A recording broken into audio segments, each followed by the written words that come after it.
सोचो आपने बैंक से कैश विड्रॉ किया है और आपका टीडीएस डिडक्ट हो गया। शॉकिंग लगता है ना, लेकिन अप्रैल 2026 से ये आपकी रियलिटी होने वाली है। गवर्नमेंट ने ब्लैक मनी को मैनेज करने के लिए और डिजिटलाइजेशन को प्रमोट करने के लिए सेक्शन 194N को इंट्रोड्यूस किया था, जिसके अकॉर्डिंग कैश विड्रॉल पर आपका टीडीएस डिडक्ट होता है।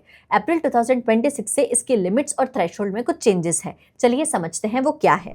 तो अगर आप एक रेगुलर आईटीआर फाइलर हो तो 1 करोड़ तक आप कैश विड्रॉ कर सकते हो। मतलब अगर आपने 1 करोड़ के ऊपर कैश का विड्रॉल किया है तो आपका टीडीएस डिडक्ट होगा एट द रेट ऑफ 2%।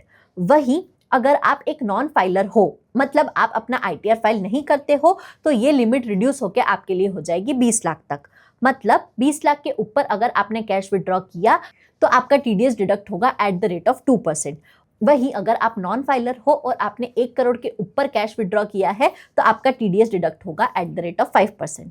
तो चार्ट सिंपल है। अगर आप आईटी रिटर्न्स फाइल कर रहे हो तो 1 करोड़ तक कैश विड्रॉ कर सकते हो, उसके ऊपर करोगे तो 2% टीडीएस डिडक्ट होगा।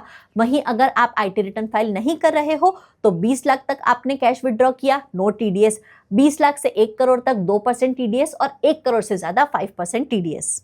इम्पैक्ट सबसे ज्यादा उन बिजनेसेस पर होगा जो कैश को हेविली यूज करते हैं।